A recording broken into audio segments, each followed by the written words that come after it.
Ready? Start.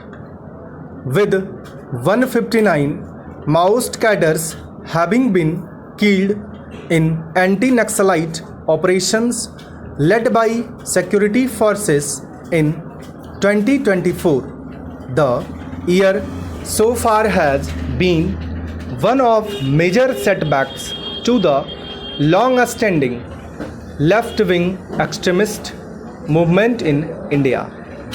After suffering major casualties in ambushes in April 2021 and April 2023, paramilitary and police forces are coordinating better and firming up a no-holds-barred approach towards the militants.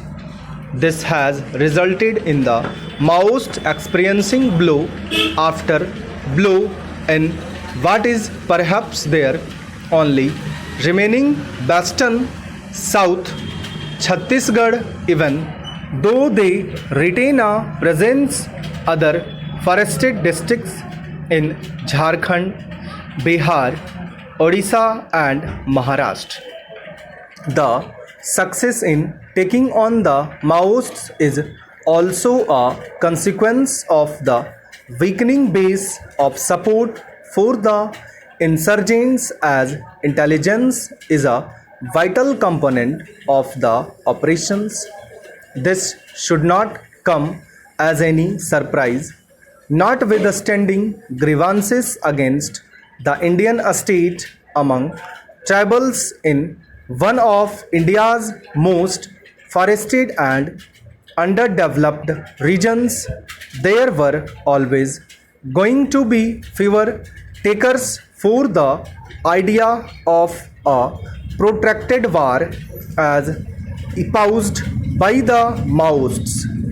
The insurgency and the counter operations have taken a huge toll on the tribal population, bringing in more fatigue for them.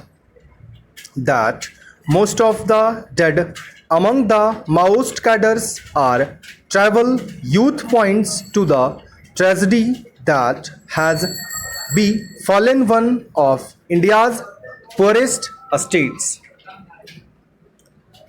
The no-holds-barred approach of what the Chhattisgarh government calls Operation Prahar might have succeeded in eliminating a scores of Maoist cadres, effected surrenders and arrests, but it has also targeted peaceful activists fighting for tribal rights.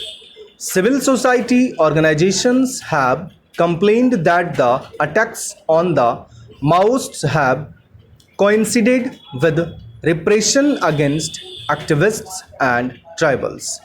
Chhattisgarh and the Union Home Ministry must be mindful of these grievances, as such actions could also increase dissension and play into the hands of the Maoists.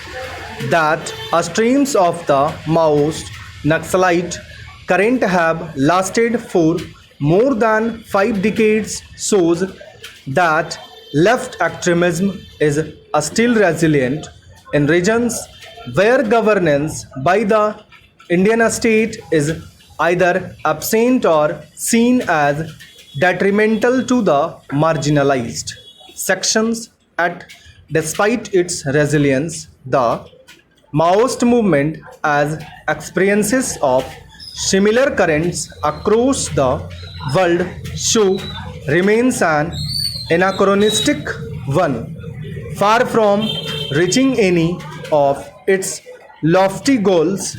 The Indian Maoist movement has only brought misery for those whom the insurgents claim to fight for.